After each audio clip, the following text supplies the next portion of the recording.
Set అవుతుంది. So ఇవి రెండు కూడా అదే యంత్రాలు. అది ముందుగా తీసుకురావడం జరిగింది. ఇది ఇంకో కొంచెం సింప్లిఫై చేసి, ఎందుకంటే కొంచెం అందులో వెయిట్ ఎక్కువ ఉందని ఇంకా కొంచెం సింప్లిఫై చేసి ఈ యంత్రం తక్కువ ధరకి తీసుకురావడం జరిగింది. అది ముందైతే అది 6.5-7 లక్షలకు రావడం జరిగింది. ఇది 2.5-3 లక్షలకు ఇప్పుడు కొత్తగా వచ్చింది ఈ యంత్రం. సో అదొకటి మనకు బాగా ఉపయోగపడే యంత్రం. రాబోయే రోజుల్లో ప్రతి రైతు కూడా వాడుకోవాల్సిన యంత్రం కాబట్టి ముందుగా మేము డెమాన్స్ట్రేషన్ చేస్తున్నాం రైతులకి. అదొకటి. ఇంకొక విషయం నేను చెప్పదలుచుకున్నాను ఏంటంటే, ఇంతకుముందు కూడా చెప్పాను, పత్తి పంట కోసిన తర్వాత 1 ఎకరంలో 20 క్వింటాల వరకు పత్తి కట్టె మిగిలిపోతుంది. పత్తి కట్టె కానీ, మోళ్ళు కానీ, రాలిపోయిన ఈ ఆకులు కానీ, ఈ మిగిలిపోయిన వేర్లు కానీ, ఇవంతా 1 ఎకరాకి 20 క్వింటాలు. ఈ 20 క్వింటాల పత్తిని మనము తగలబెడితే ఏమవుతుంది, దాని నుంచి కార్బన్ డైఆక్సైడ్, కార్బన్ మోనాక్సైడ్ వాతావరణంలోకి రిలీజ్ అవుతుంది. తర్వాత వాతావరణంలో మార్పులు జరిగి ఉష్ణోగ్రతలు పెరగడం అనేది ఇవన్నీ మనం చూస్తూ ఉన్నాము.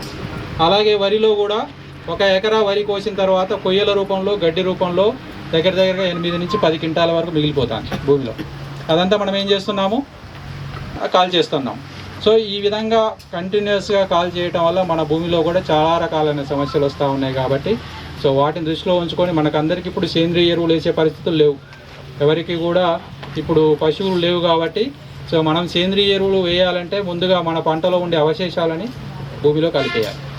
ఎందుకంటే అవి కలిపి వేయడం ద్వారా మనము పంటను పెంచడానికి వేసిన నత్రజని, భాస్వరం, పొటాషియం ఇవన్నీ కూడా మళ్ళీ భూమికే చేరుతాయి.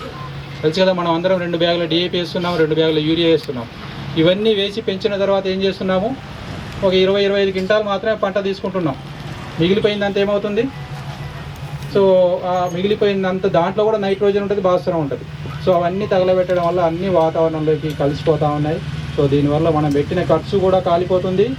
గవర్నమెంట్ ఇచ్చిన సబ్సిడీ కూడా వేల కోట్ల రూపంలో మనం నష్టపోతూ ఉన్నాం. కాబట్టి సో వీటిని దృష్టిలో ఉంచుకొని ప్రతి ఒక్కరు కూడా ఉద్దేశంతో మనకి ఇక్కడ ఒకటి మల్చర్, ఒకటి సింగిల్ రో షెడ్డర్ ఒకటి.